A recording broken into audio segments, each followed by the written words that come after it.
I destroyed my wife's life methodically, and she never saw it coming. That's not something a man admits easily, especially not a man like me. 42 years old, calloused hands from 20 years in logistics, the kind of guy who fixes his own truck and never missed a single one of his kids' games. But here I am, sitting in what used to be our living room, and I need to tell someone how Clara's perfect world came crashing down. We'd been together 19 years. Clara was the sharp one, the corporate climber who could dissect a quarterly report the way I could diagnose an engine problem. She thrived on boardroom politics while I kept the real world running, making sure products got from point A to point B, managing drivers who'd rather argue than deliver, solving problems that couldn't be fixed with a PowerPoint presentation. For years, we balanced each other. She'd come home from her glass tower downtown, kick off her heels, and I'd pour her a glass of wine while she vented about office politics. I'd tell her about supply chain disasters and union negotiations, and she'd listen with genuine interest, asking questions that showed she understood more about my world than her colleagues would ever guess. But something shifted about 3 years ago. Subtle at first. The kind of changes you notice in retrospect, like watching rust slowly eat through metal. One Thursday night, she mentioned her company's upcoming gala, then quickly added, "You wouldn't really fit in. It's all corporate types. You'd be bored." I reminded her, "I've attended those events before. Remember the Christmas party 2 years ago?" She waved dismissively. "That was different. This is more exclusive." Her phone became a fortress. Face down, always. A passcode appeared where there'd never been one. She'd light up reading texts, fingers flying across the screen with an energy I hadn't seen in years. Then I'd walk in, and the phone would disappear into her pocket, her smile evaporating like morning dew. The laughter hurt most. Clara had this specific laugh for genuine joy, unguarded, almost musical. It used to fill our house when we'd joke over dinner or watch old comedies on Sunday nights. Now that laugh belonged to someone else, someone on the other end of those late-night calls she'd take in her home office with the door locked. 3 weeks ago, everything crystallized into painful clarity. I'd come home early from a canceled delivery run, walking into our kitchen to find Clara hunched over her phone, whispering urgently.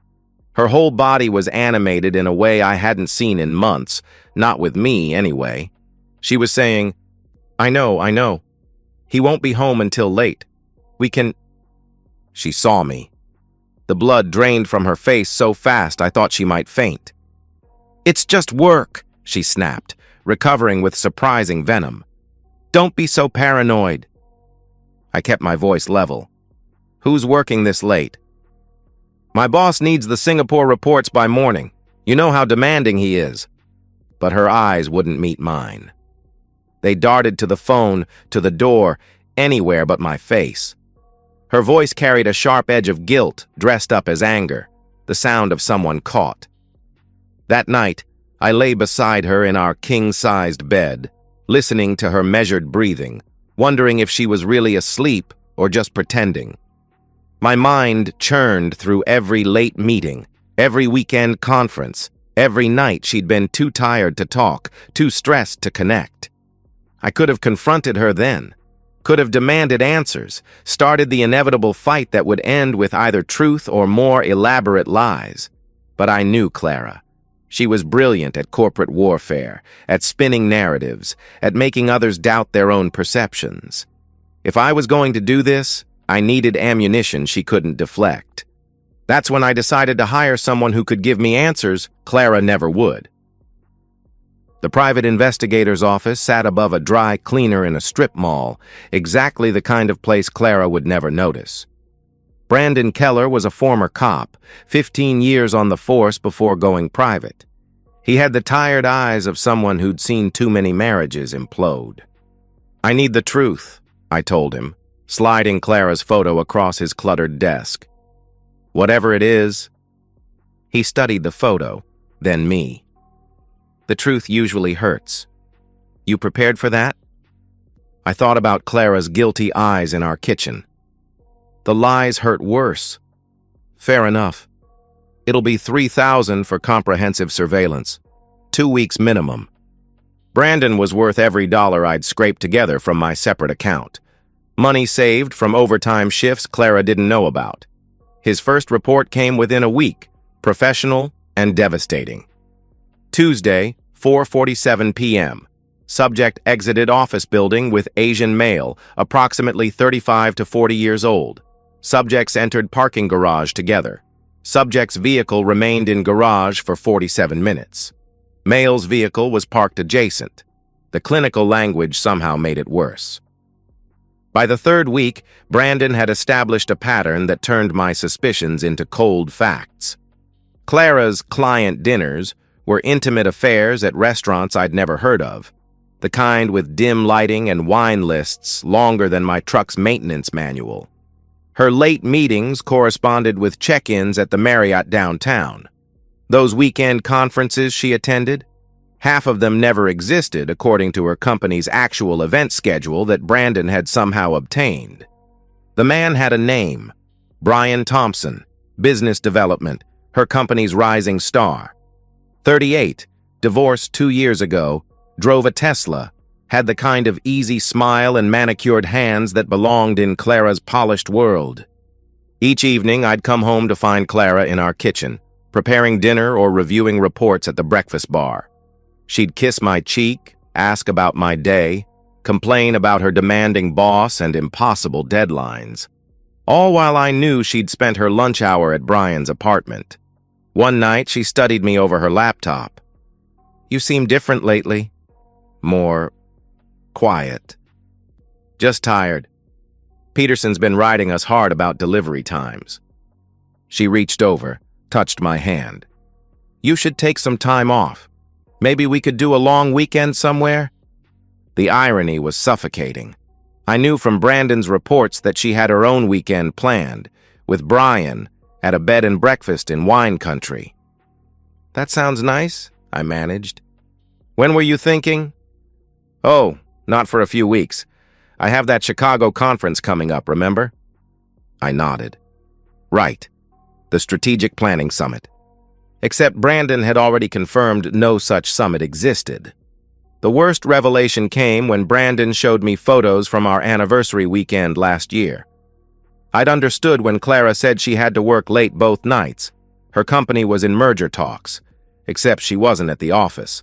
The timestamp showed her and Brian checking into the Rosewood Hotel 2 hours away at 7:23 p.m. on Friday, her wearing the red dress I'd bought her for Christmas. During this systematic destruction of my trust, I quietly built my case. The divorce attorney I consulted, Janet Morrison, was a shark in a pantsuit who'd handled my foreman's divorce 2 years prior. "With this evidence, you're in excellent position," Janet said, reviewing Brandon's reports. "The prenup you signed actually works in your favor here. Infidelity voids her claim to your pension and the house you inherited from your father. What about custody? Document everything. Keep a journal. The more evidence of deception and financial misconduct, the stronger your position." I documented everything.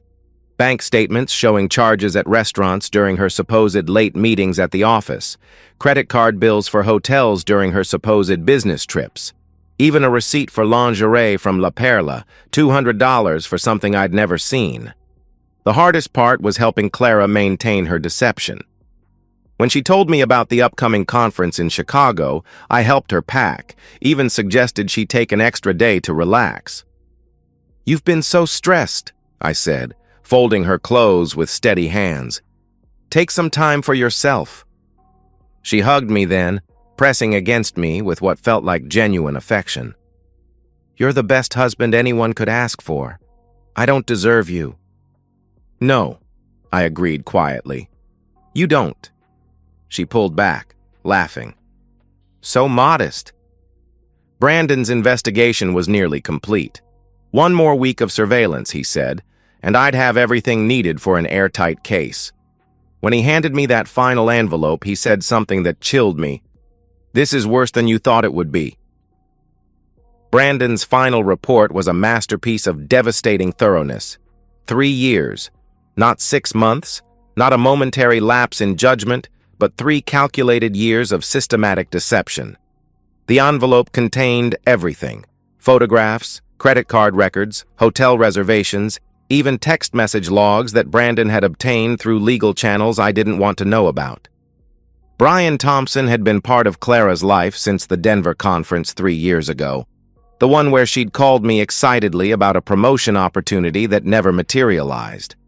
They'd been together on every major business trip since, including the London conference where Clara claimed she had food poisoning and couldn't talk for 2 days. The photos showed them holding hands along the Thames, very much not poisoned. I spent a week planning my response. Janet Morrison and I mapped out every move, every contingency, every possible counterattack Clara might mount. "The key is simultaneous impact," Janet explained, leaning forward across her mahogany desk. "Personal and professional consequences delivered at once, leaving no room for damage control." "How do we ensure she can't spin this?" "Documentation beats rhetoric every time. We'll make sure the evidence speaks louder than any excuse she could craft." The divorce papers were works of art, clear, comprehensive, and utterly damning. Every piece of evidence was attached as an exhibit. The forensic accountant Janet recommended had found more than just personal expenses hidden in business charges. Clara had been using our joint credit card for her affair, technically making me a financial participant in my own betrayal. I chose the timing carefully. Clara's department had their weekly strategy meeting every Wednesday at 2:30 p.m. The whole team would be there, including Brian, in their glass-walled conference room that everyone called the fishbowl. Maximum visibility, minimum privacy. The courier service assured me their processor was experienced in handling sensitive deliveries. "He's done this before," the dispatcher said. "Professional, discreet, but ensures proper receipt. Nobody can claim they didn't receive the documents." "Perfect. And the other deliveries?" "All synchronized for 2:45 p.m. as requested." Meanwhile, I prepared the other pieces. Her HR department would receive their copy simultaneously. An anonymous tip about inappropriate relationships and expense fraud, complete with documentation. Brian would get his package at the same time, though his would include something extra. Screenshots of Clara's texts to her girlfriend about how Brian was fun but not marriage material, and how she'd never leave Ethan for him. At home, I was the perfect husband. I fixed the leaky faucet Clara had been complaining about, made her favorite dinner on Tuesday night, even suggested we watch that British mystery series she loved. She curled against me on the couch, sighing contentedly. "You're being so sweet." "What's gotten into you?" "Just realized I haven't been appreciating you enough." She kissed my cheek. "Well, I like this version of you. Maybe we should fight more often if this is the makeup phase." "We haven't been fighting." "No, but we've been distant." "I'm glad we're reconnecting." I even helped with her presentation for Wednesday's meeting, reviewing her slides, suggesting improvements. She'd be at her best when the world came crashing down, confident, polished, completely unprepared. The children were my biggest concern. Sarah, 14, and Mike, 16, deserved better than to be blindsided. Without revealing specifics, I had careful conversations about how sometimes families change, how both parents would always love them regardless of what happened between adults. Mike confronted me directly Tuesday night, because he'd inherited my inability to dance around difficult topics. "Are you and Mom okay?" "We're working through some things." That's what Jeremy's dad said before his parents divorced. I set down my wrench. We'd been working on his car. "Whatever happens, you and Sarah are our priority. That won't change." "But something's happening." "Something's changing, yes. But you don't need to worry about it tonight." Wednesday morning arrived crisp and clear. Clara dressed in her power suit, charcoal gray with the pearl necklace I'd given her for our 10th anniversary. She reviewed her presentation one more time over breakfast, practicing her key points while I nodded and offered encouragement. "The quarterly projections are solid," I said. "You'll nail this." She beamed. "You really think so?" I think you'll get exactly what you deserve. She laughed. Such an odd way to phrase it, but I'll take the confidence boost. She kissed my cheek before leaving. Wish me luck. Good luck, Clara. I took the day off work, telling my supervisor I had a family emergency brewing. Not a lie, really. I sat in my truck in a parking lot across from Clara's office building, watching the clock creep toward 2:30. At 2 o'clock, I sent a single text to Clara. I know about Brian. It's over. Then I turned off my phone and waited. At 2:35, I saw movement in the fishbowl conference room, tiny figures visible even from my distance. Someone had stood up abruptly. Others were gathering around. The meeting was definitely disrupted. When that courier walked into her office building, Clara had no idea her world was about to explode in front of everyone who mattered to her career. The courier entered the fishbowl at 2:47 p.m. I watched from my truck as the tiny figures in the conference room shifted, heads turning toward the interruption. Even from across the street, I could identify Clara by her posture, that straight-backed confidence that was about to shatter. My phone, turned back on at 3 p.m., exploded with missed calls and texts. 23 calls from Clara, 4 from Brian, 1 from a number I didn't recognize, probably Clara's office phone. Her first voicemail, left at 2:52 p.m., was barely controlled panic. Ethan, what is this? Call me back immediately. This is insane. Call me. The second, at 2:58 p.m., had shifted to damage control. We need to talk about this privately, not like this. Please. By 3:15 p.m., anger had taken over. You bastard! You complete bastard! How dare you do this to me at work? I didn't respond. Instead, I drove home, made coffee, and sat at our kitchen table with Brandon's complete report spread before me. Evidence of 3 years of lies, organized chronologically, a roadmap of betrayal. Clara's car screeched into the driveway at 3:47 p.m. She must have left immediately after the courier, abandoning whatever remained of her presentation. She burst through the door like a hurricane, her face flushed, her perfect hair disheveled from running her hands through it. What have you done? Her voice shook with rage. I took a sip of coffee. I served you divorce papers. Seemed straightforward enough. At my office? In front of everyone? Her voice cracked between rage and desperation. You mean in front of Brian? He got his copy too. HR should be reading theirs about now. The color drained from her face. She sank into the chair across from me, her usual grace abandoned. It's not what it looks like. I slid a photo across the table, her and Brian at dinner last Tuesday when she'd claimed to be at a client meeting. Then explain what it is. She glanced at it, then pushed it back. That was a business dinner. Another photo, them entering the Marriott together. Business? We were reviewing proposals. The anniversary photos from the Rosewood Hotel. Her in the red dress I'd bought her, Brian's arm around her waist. What proposal was this? She stared at the photos, her mouth opening and closing like a landed fish. The great negotiator, speechless. Finally, she whispered, It didn't mean anything.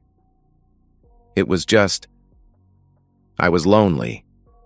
You were always working, always tired. I was working overtime to pay for the life you wanted, while you were spending our money on hotel rooms with him. I showed her the credit card statements, each charge highlighted. Our joint card, Clara. You made me pay for your affair. I'll pay it back. With what? You think you'll keep that job after HR finishes investigating expense fraud? That's when the tears started.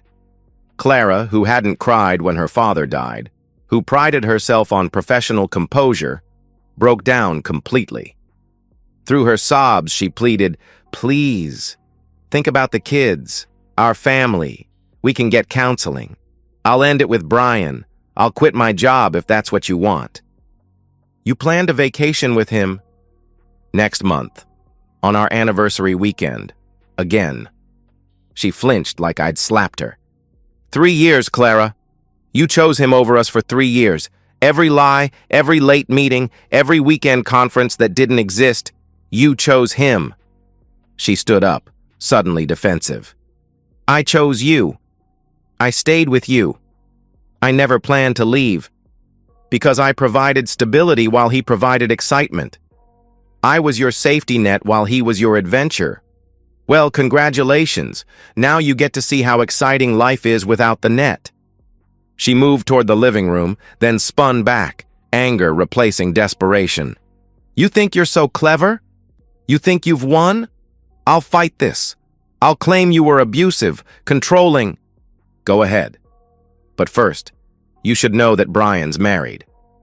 She froze. What? No, he's divorced. He told me. Separated, not divorced.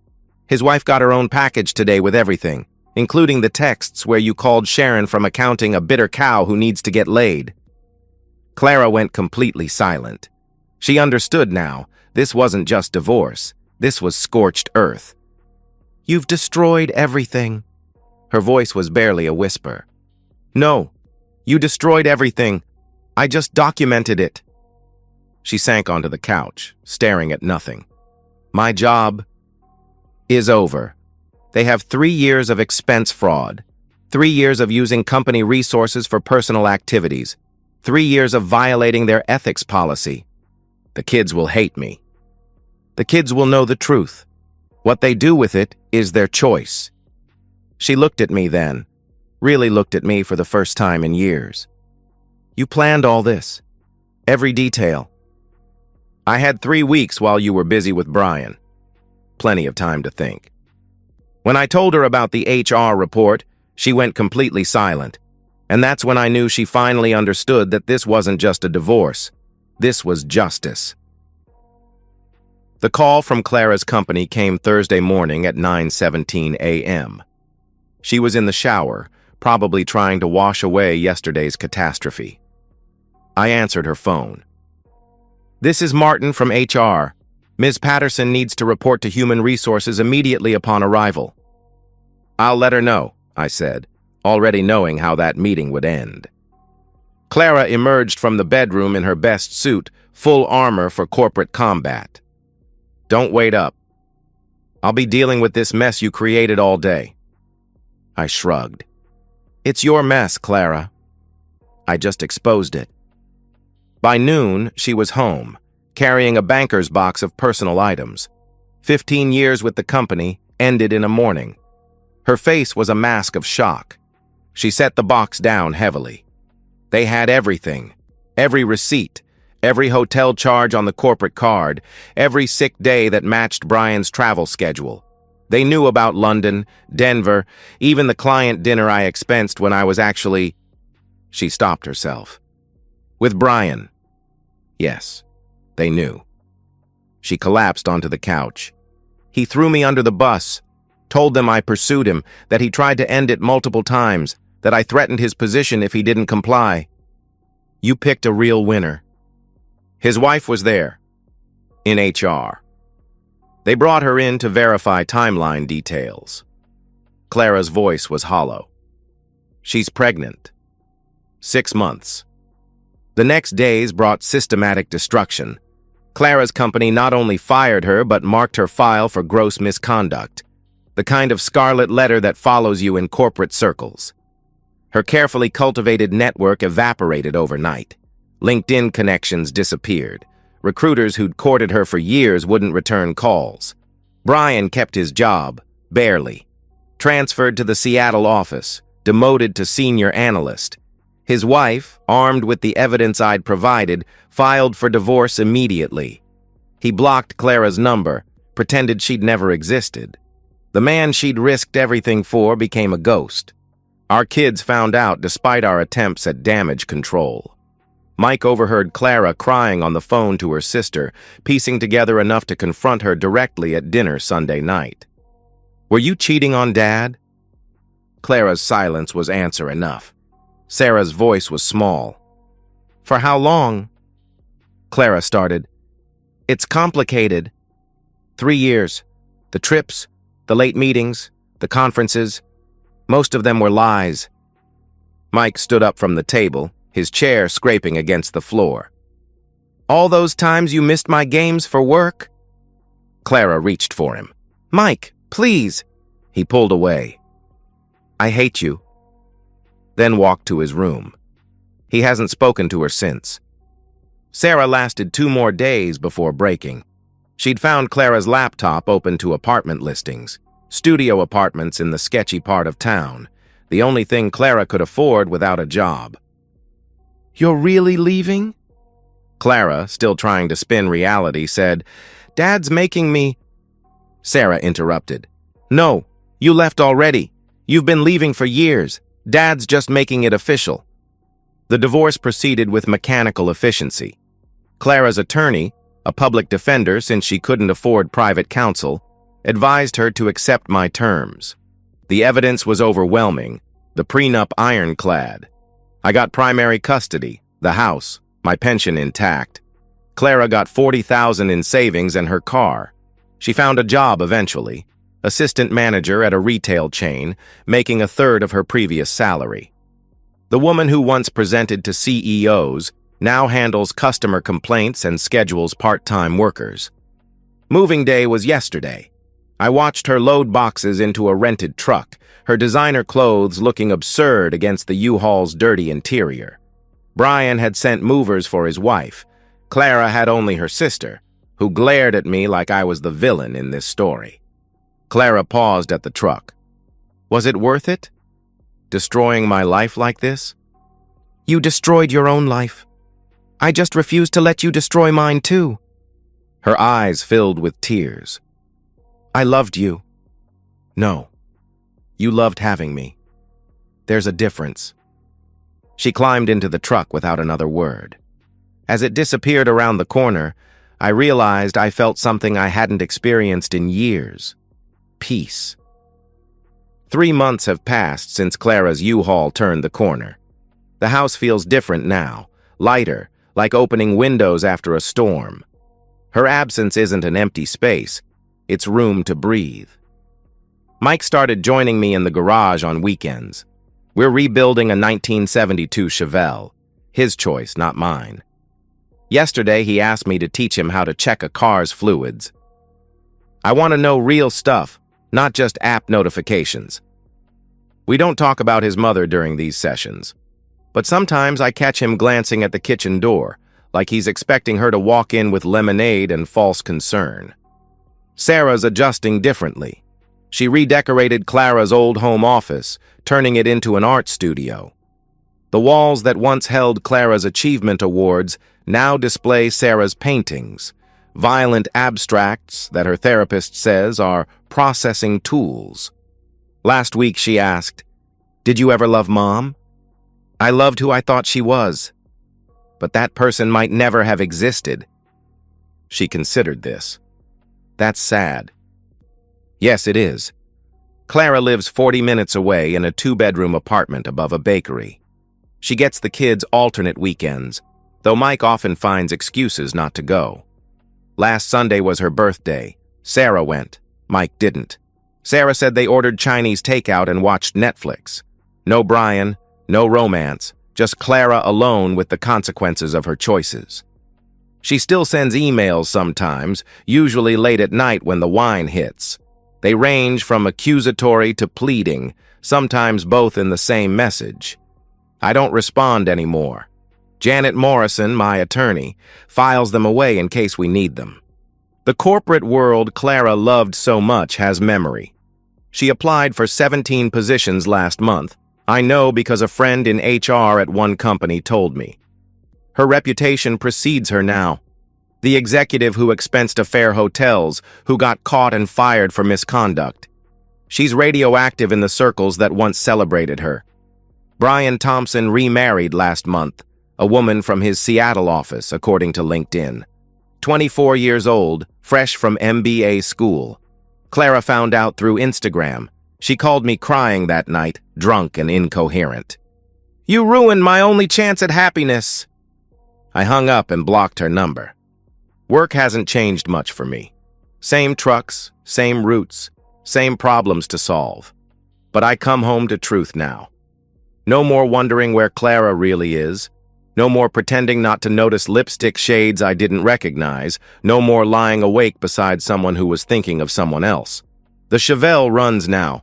Mike and I got it started last weekend, and the look on his face when that engine turned over, pure joy, untainted by pretense. We drove it around the block, windows down, classic rock on the restored radio. Mom ever ride in cars like this? Your mother preferred luxury. Leather seats, climate control, isolation from the road. He grinned. That's boring. Yes, it was. Some nights I wonder if I went too far. If destroying Clara's career along with our marriage was excessive, vindictive. Then I remember those 3 years of lies, the photos from our anniversary, the casual cruelty of making me finance my own betrayal. She lost everything. I kept what mattered most. The kids will heal. They'll learn to trust again, to love without constantly checking for deception. They'll remember that their father stood up for truth, even when it hurt, especially when it hurt. And Clara? She'll wake up every morning in that small apartment, dress for a job she hates, and remember when she had everything. She'll know that she traded it all for 3 years of hotel rooms and whispered promises from a man who discarded her the moment she became inconvenient. That's not revenge. That's justice. And justice, I've learned, sleeps better than revenge ever could. And so, we've reached the end of today's story. Was it what you expected, or did it take a twist you didn't see coming? I'm curious to hear your thoughts. Share them in the comments below, and let's get a conversation going. If this story kept you hooked, make sure to hit that like button. And if you're new here or just haven't subscribed yet, now's the perfect time to join our community. I bring you fresh, captivating stories every day, so click that subscribe button and turn on notifications so you never miss out. Thanks for watching, and I'll see you in the next one.